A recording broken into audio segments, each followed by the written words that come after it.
Hi friends, Nag Ashwin దర్శకత్వంలో ప్రభాస్ హీరోగా, దీపికా పదుకొనే, అమితాబ్ ప్రధాన పాత్రలు పోషించిన కల్కి సినిమా ఈరోజు రిలీజ్ అయింది. కమల్ హాసన్ విలన్గా నటించడం విశేషం ఈ సినిమాకి.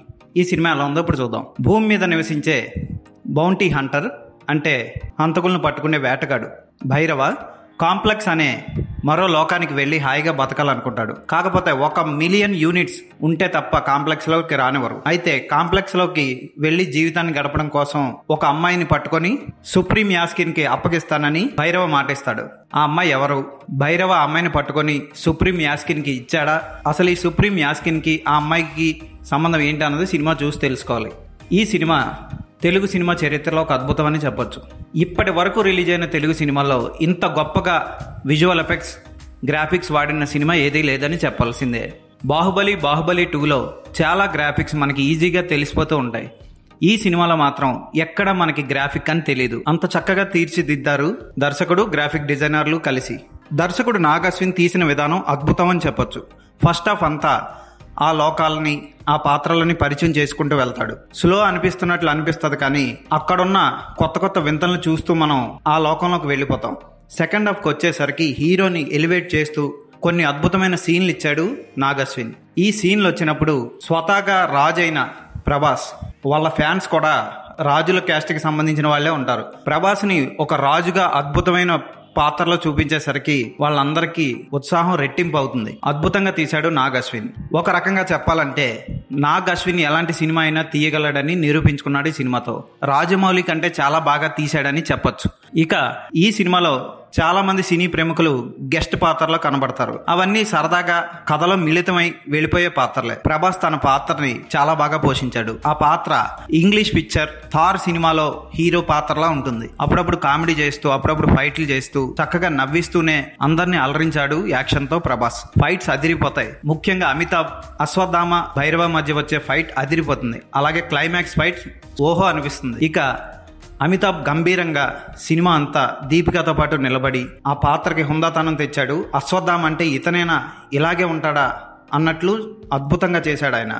ఆయన పాత్రకి చెప్పిన డబ్బింగ్ కూడా చాలా బాగుంది. అలాగే దీపికా పదుకొనే కూడా తనకున్న చిన్న పాత్ర అయిన 2-3 సీన్లో చక్కగా ఎలివేట్ చేశారు ఆమెను కూడా. ఇంటర్వెల్ షాట్ దగ్గర వచ్చే సీన్ అయితే 10 కమాండ్మెంట్స్ని గుర్తు చేస్తుంది. అద్భుతంగా చేసింది దీపిక ఆ షాట్లో. బ్రహ్మానందం, రామ్ గోపాల్ వర్మ వీళ్ళందరూ చిన్న చిన్న పాత్రలు పోషించారు. విజయ్ దేవరకొండకి చిన్న పాత్ర అయిన గుర్తుండిపోయే అర్జునుడి గెటప్ ఆకట్టుకుంటుంది. ఆ పాత్రలో విజయ్ దేవరకొండ చెప్పిన పౌరాణిక డైలాగులు సూపర్ అనిపిస్తాయి. చక్కగా స్పష్టంగా చెప్పాడు విజయ్ దేవరకొండ. ఇక ప్రతి నాయకుడి పాత్రలో కమల్ హాసన్ ఫస్ట్ హాఫ్లో ఒక సీన్, సెకండ్ హాఫ్లో ఒక సీన్తో సరిపెట్టుకున్నాడు. అయినా ఆ పాత్ర తర్వాత పార్ట్లో మొత్తం ఆ పాత్రే ఉండబోతుందని హింట్ ఇస్తాడు క్లైమాక్స్లో దర్శకుడు. ఈ సినిమాకి మరో ప్రధాన హీరో సంతోష్ నారాయణన్. అతను అందించిన బ్యాక్గ్రౌండ్ స్కోర్ అదిరిపోతుంది. కాకపోతే దిశా పటానీతో వచ్చే 2-3 సీన్లో ఒక రకమైన పాట వస్తుంది. అది తమిళ వాళ్ళకి మాత్రమే నచ్చే పాటలా అనిపిస్తుంది. అటువంటి ఘోరాన్ని తీసేసి ఉంటే ఈ సినిమా ఇంకా బాగుండు. దిశా పటానీ పాత్ర కూడా ఏమంత గొప్పగా ఉండదు. ఇక ఫోటోగ్రఫీ అయితే టాప్ అని చెప్పొచ్చు. విజువల్ ఎఫెక్ట్స్కి చక్కగా మిక్స్ చేసే విధంగా అద్భుతంగా తీశాడు ఫారెన్ కెమెరామెన్. చాలా బాగా తీశాడు. సౌండ్ డిజైన్ కూడా చాలా బాగుంది. అక్కడక్కడ సౌండ్ ఎడిటింగ్లో చిన్న లోపాలు ఉన్నాయి. ఆర్ట్ డైరెక్టర్ అద్భుతం అనిపించేలా వేశాడు సెట్లన్నీ. ముఖ్యంగా దీపికా పదుకొనే ఉండే సెట్ ని చాలా చక్కగా డిజైన్ చేశాడు. క్యాప్సూల్స్ రూపంలో ఉండే ఆ సెట్ అందరిని ఆకట్టుకుంటుంది. ఇది తెలుగువాడు సినిమా, తెలుగువాడు చాలా గొప్పగా తీసిన సినిమా అని ప్రతి తెలుగువాడు గర్వంగా తలెత్తి చెప్పుకునే సినిమా ఇది. ఖచ్చితంగా కల్కి అందరినీ ఆకట్టుకుంటుంది, చిన్న పిల్లలతో సహా. కాకపోతే ఈ సినిమాని సమ్మర్లో రిలీజ్ చేసి ఉంటే మరింతగా వసూలు చేసును. ఈ సినిమాకి 500 టికెట్ రేట్ పెట్టినా తక్కువే అని చెప్పొచ్చు. ఫస్ట్ హాఫ్ లో మీకు ఆ లోకాల్ని పరిచయం చేస్తాడు. సెకండ్ హాఫ్ లో పాత్రలతో, ఎమోషన్తో ఎక్కడికో తీసుకెళ్లిపోతాడు నాగ్ అశ్విన్. సినిమా అయిన తర్వాత బయటకు వస్తూ మీరు అశ్వత్థామని, కర్ణుడు అని నేను ఎందుకు అంటున్నానంటే మీరు సినిమా చూసాక మీకు తెలుస్తుంది. గుర్తు తెచ్చుకుంటూ బయటకు వస్తారు. అద్భుతంగా ఉంది సినిమా. కీర్తి సురేష్ రోబోట్ కి చెప్పిన డబ్బింగ్ కూడా పర్వాలేదు అనిపిస్తుంది. బుజ్జి పాత్ర కూడా సినిమా అంతా ఉంటూ ఆకట్టుకుంటుంది. ఇక మలయాళ నటి ఆనాబెన్ చిన్న పాత్ర అయినా గుర్తుండిపోయే పాత్ర పోషించింది. ఆమె కూడా రిజిస్టర్ అవుతుంది మన మైండ్లో. శోభన పాత్ర కూడా ఆకట్టుకుంటుంది. ఆమెతో చేయించిన స్టంట్లు కూడా బాగుంటాయి. శశ్వత చటర్జీ పోషించిన మానస్ పాత్ర కూడా చిరకాలం గుర్తుండిపోతుంది. అతని విల్ని కూడా బాగుంటుంది. యాస్కిన్కి సహాయకుడిగా, యాస్కిన్ ఏం చెప్తా చేసేవాడిగా బెంగాలీ నటుడు బాగా చేశాడు. ఈ సినిమాలో ఫాల్ట్లు ఏంటి అంటే ఏ పాత్రకి ఆ నటుడే డబ్బింగ్ చెప్పుకోవడం అక్కడక్కడ కొంచెం మైనస్ అనిపించింది.